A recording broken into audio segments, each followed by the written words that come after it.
The Springboks got absolutely humbled tonight, guys. The entire fan base got humbled. This is not going to be a video where I talk up how good the All Blacks were, because there were a lot of issues, right? This is not going to be a video where I talk about that the All Blacks are going to win this series 4-0, because they're probably not. This is not going to be a video where, I get too far ahead of myself and start talking about how we are that good, because we had a stinker tonight. We were clinical. We took our chances and we finished on top. The team showed a hell of a lot of heart, so much heart. But that first half, New Zealand got absolutely bullied. That scrum was in reverse. The line out had issues. There were a lot of problems, but they got it done, and that's all that matters. And the Springboks fans were humbled. Their team, their coach, the pundits, everyone that said this was going to be a 40-point win to the Boks got humbled. But I'm pretty scared about what that means. A Boks team this good that just lost is never a good sign for the following game. Let's get into it anyway, guys. I mean, it was a game of two halves, wasn't it?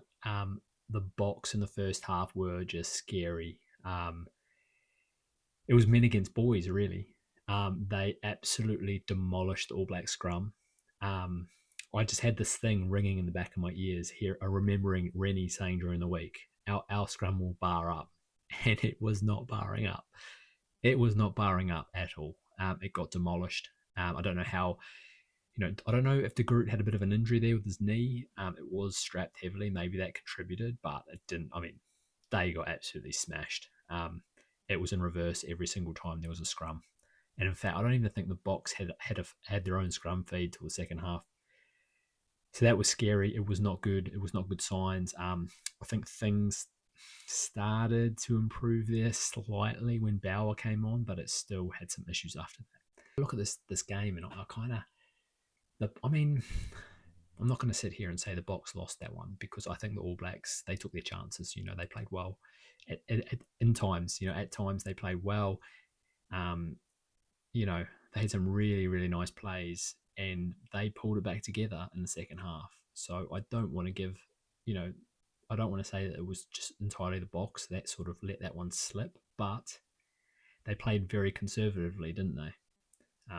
They that first time they got down into the All Blacks 22, and they chose to take 3 points early. They chose to take 3 points a bit later as well, looking for that scoreboard pressure, but it just sort of, on the other hand, you had every time New Zealand sort of got down into the box 22, they scored. They were clinical, down there. And I think that just speaks a little bit to the Springboks being slightly conservative and the All Blacks, chancing their arm. They knew that, kicking goals was not going to be good enough. They needed to score tries.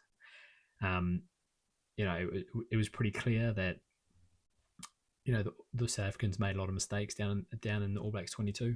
Hot on attack, a lot of spilled ball. They just they failed to convert their chances, and it sort of blew up in their face. I mean, going into half time with 1 point lead after you've done that to the pack, and it wasn't just the scrum. Like Jesper Wiese, if I'm pronouncing his name wrong, just an absolute bulldozer. Like, he had 17 carries. It was 7 more carries than the next player, and that was Peter Steph Dutoy. He just could not be contained, just barnstorming runs. Even Esterhazen, when he came on and just went straight over the top of Morby. That's like at halftime, I'm like, this is just a different, like, this is literally, the men's team against, a high school team. Like, we were getting absolutely pummeled. No one could stand up. Even our carries were getting driven back. We were going wide, and we had to stand so far behind, like so deep, that we were just losing ground every time we went wide. So it was just, it was a hard watch. It was really hard watch. We were just lucky that, we did get into their 22 a couple of times, and we did manage to score tries. As I said, we took our chances. But yeah, the All Blacks just weathered the storm. They weathered the storm. They made some substitutions in the second half. Amua came on. Obviously, Newell and Morbell was already there, and they started to get some parity at scrum time, and that just sort of, I think that galvanised the team. I think the turning point for me was just that scrum on the All Blacks, like 5 metre line, right? The box had it. It looked like for all money, they were going to win that scrum. Another big scrum, and then and probably score or get points at least out of it. And Amua just came on, and they managed to win that penalty. Went back down the other end, all the way down the other end, and scored. I think it was the Jacobson try, or they scored anyway, and that was just a huge, huge turning point. That was the first time that New Zealand had sort of kicked on past like a 3-point lead, I guess, or a 2-point lead, and then they managed to get away from them a little bit. But that was the turning point for me, and after that, it was just a couple of key moments there. Again, I'll talk about that scrum, and then I think looking at Tupai's 50-22 was another one. Just put them under a lot of pressure. I think they ended up losing that line out, but then Adi Savea made the turnover. They spread it wide, and they score. They get 2 yellow cards on the back of that. They get right on their line, 2 yellow cards, and then the All Blacks score a try to put the result to bed. So those were big, and I don't think you can make any arguments to those yellow cards. They're as cynical as they come, especially at that area of the pitch. I mean, New Zealand gave away a few penalties. In fact, they gave away 4 more penalties than what the Box did. But at the end of the day, if New Zealand gave away penalties, not like that. They did not give away cynical ones. So yeah, I don't think you can really argue with that. It all just sort of aligned for New Zealand at the end. But I just want to finish off with a few stats from that game that just before the game, I don't think anyone would have guessed that they would have been like this. Kicks in play, New Zealand 18, South Africa 17. New Zealand actually kicked more than South Africa. It was an interesting battle. I mean, South Africa won pretty much everything that they kicked, and they won a lot of what New Zealand kicked too. In terms of contestables. But New Zealand, they went for 50-22s. They went for space a lot.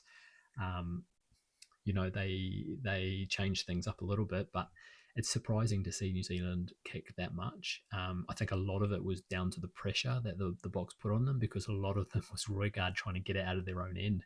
So, but that's an interesting stat, right? I don't think anyone thought that that's what it would be like. I think, like personally, I felt New Zealand were going to kick more, but I didn't think they would be kicking more than the Box. So that's an interesting one. Box missing 7 more tackles than the All Blacks, and turning over the ball 23 times. That just says it all, really, doesn't it?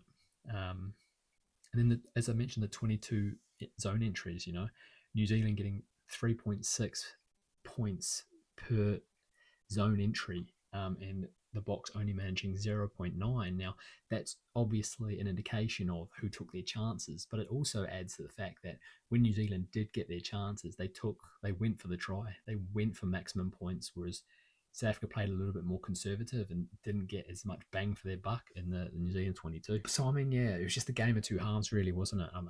I'm super happy, obviously, as a Kiwi. Just super proud that they managed to do that in the first game. And as I said at the start of this, I don't see this being a 4-0 series, or I don't see New Zealand putting the boot through them every single game. The Box, they will be fuming at that, and they will come back like nothing else, man. They will come back like an All Black team used to bounce back after a loss, So they'll come with a hiss and a roar next week. So New Zealand's going to have to step it up big time. But yeah, there's good signs there from the All Blacks. It's the heart. It's the heart, to go through that in the first half and still be within 1 point, and then kick on in the second half and still, still pull out a win. That shows how much heart this team has, and what Rennie has done. It's Rennie. Rennie has created this environment, and he's given this team, a new lease of life. And yeah, just incredible, really. Really, really proud of the performance they put in. But, there are a few issues going forward. Obviously the scrum, but also the line-out. They won't be happy with that, I didn't think they had 3 locks in that forward pack. and they lost a lot of their own throw. They didn't win any off the others, I don't think, from recollection. And even in the first half, you have three locks, and you're not contesting lineouts outside of your own 22. I mean, you've just got to, right? You've just got to. Um, but yeah, they obviously there were always going to be negatives. But yeah, I mean, what else is there to say? The boys got it done, incredible, and yeah, we look to see what the injury status is like of some of the players. I'm sure there's going to be some plenty of sore bodies, maybe some lingering injuries there, and we see what the toll is, and we look forward to going again and all the mind games that come with that. But that's it, guys. Those are my thoughts of the match, my post game thought. Let me know all what you guys think in the comments, please. Let me know what you thought of the match, and who you thought was the best player, who you thought, where you think the All Blacks need to improve. I think it's pretty obvious, but let me know anyway. And box fans as well. Like, look, this isn't something. This isn't a video to take shots at you guys. This is going to be a hard fought series, and it's going to go back to you guys at some point for sure. So, you know, let's just enjoy the game for what it was. I thought it was a great game, and yeah, I look forward to speaking to you guys throughout the week and getting ready for another game next Saturday.